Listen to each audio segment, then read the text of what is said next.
tried recording this video 3 times, and apparently it's really hard to tell folks you haven't been making videos because you got laid off.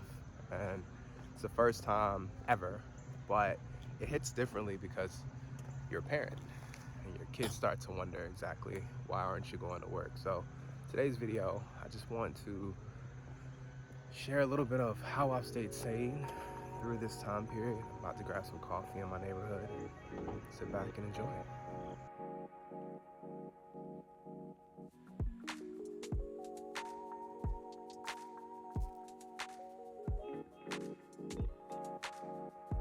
This is Finding Barry. Here we like to talk about resourcefulness, slow living, simple living, and everything in between. So if you're a fan of that type of thing, give us a follow.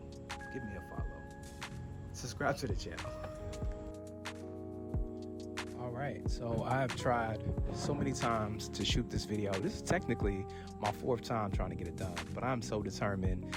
We got kids, and yeah, if you know, trying to record a YouTube video with kids is extremely difficult. But today I want to go over 3 things that I've picked up as hobbies, I guess you can say, as ways to just relax my mind being unemployed and have really sharpened my relationship with my wife, my children, and myself. Number 1 is hanging out with friends.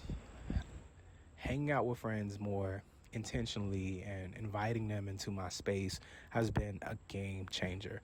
For a while, a friend of mine was meeting up every Friday. We'd go to a bar and just have a beer, just one beer, just take the edge off the week and relax and just chat, catch up. Once I lost my job, he actually would come over and I would grill and I would have a few beers in the refrigerator, and that was our way of still staying connected despite not working. And that just really helped me be seen in that time. And yeah, needless to say, it was certainly worth it to let friends know, like, hey, I'm looking for a personal connection and not necessarily just something to kind of be passive about. Like, I want to be on phone calls with you. I want to see you in person. I want to come to your house. So continue to send those invites and be intentional about our time together. Number 2, I would say, is home cooking, y'all. This grill behind me has been a game changer as far as getting started in my grilling journey, and it was under $15 from a restore. But just having the time necessary to learn different ways to smoke different cuts of meat, learn when to shop for certain meats, learn where to shop for certain meats. I mean, I've gotten all into what it takes to be a grill master, and it has strengthened the relationship with my father-in-law, which was already incredible, but now just kind of being competitive about what we're cooking and what we're smoking and all that good stuff has just made it pleasurable to have a hobby that I once found boring, like cooking. I just was like, what am I going to eat today? And like, now I get creative, I get resourceful. What do we already have in the fridge? What can we whip up? What can we create? Has been a game changer as far as just keeping me happy, man.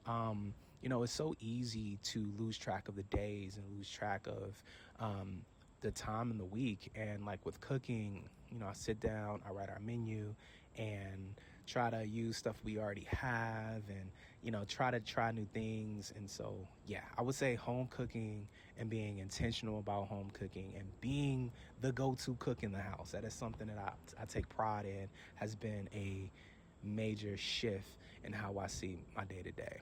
And that brings me to the last one, which is becoming the home manager, the house manager, as some would say, has helped me really understand what it takes to run a house. And that means the exterior, like cutting the grass and getting the leaves up in our garden, and, you know, how our house is set up, as well as the inside of the house, right? Understanding, hey, what are we missing in here to make our home more productive? For me, it's the small little details. For instance, we had a system in which we kept taking the clothes out and just putting them on our bed and saying we're going to fold them and never fold them. So now I'm intentionally looking for a place to fold our laundry. As soon as it comes out the dryer or the dryer line, just go ahead and folded clothes right in that dedicated space. And so Maple has helped me like assign our chores, our tasks, our events. This app has been the most used thing that we have in our home. We haven't even really skimmed the surface. So far, we've been using it again to remember birthdays, to collect wish lists for our parents or our children's grandparents, and just really lean into being a organized family with a system that works for us.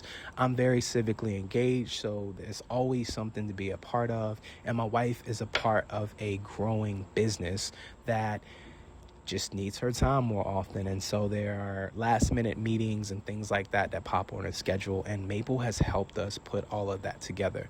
I will go into a really in-depth video about how we use it in a future video, but Editor Barry here, and realizing I did not leave you all with the most important thing about how to get involved with Maple. I don't make any affiliate money off of this, but want to give you 30 free days of Maple Family Organizer. So find a promo code in the description below, hit the link, and check it out for yourself. Homemaking has been the last thing that I would say has really brought me joy. And I truly believe that more men should look into being the house manager for so many reasons, right? It's one thing to just take care of the outdoors or get the car maintenance done, but when you are in a position to know everything that goes on in the house, like my grandfather, he knew everything that needed to be done in the home. Now, he was probably not considering himself the house manager, but there was nothing that caught him by surprise. Not a bill, not a car oil change needing to be done, not some renovation done around the house. He just was in the know about it all. And I think in the age of gender wars and things like that, we've really lost sight of what it means to be head of the household. And so I really believe that more men should be being the house manager and taking control of what it means to take care of the house, right? From, hey, we're running low on diapers and wipes, to, do you remember the dentist appointment that's coming up for our toddler? And so, yeah, I think it's so easy for us to find a pocket or a rhythm in our home and kind of tune out. But it is really, really a game changer when you are in the know about it all. And so those three things has really helped me stay sane in this moment of uncertainty, if you will, not to mention everything that's been going on just here in the States, and living here in Charlotte, you know, being a public transit advocate and making national news for all the wrong reasons. It's been a tough space to be in, honestly, and it's put me in this rut of feeling creative but not having the energy or the self-esteem to actually finish the video. And so this is my intent. This is my way of saying, hey, I'm sorry I'm behind on schedule, but I didn't forget about you all. I got more Brompton videos to come. My Brompton is currently in need of a new tire, as I've been a little harsh on it, and so I need some maintenance there. And so if you are new here, please subscribe to the channel. My name is Barry. This is Find and Barry, and this is a self-discovery journal. And I hope to share with you all of my favorite things, from simple living and resourcefulness to antiques and primitive furniture and everything in between, like physical media and low tech. And so it's been a pleasure as always to chat with you all. And till next time, peace.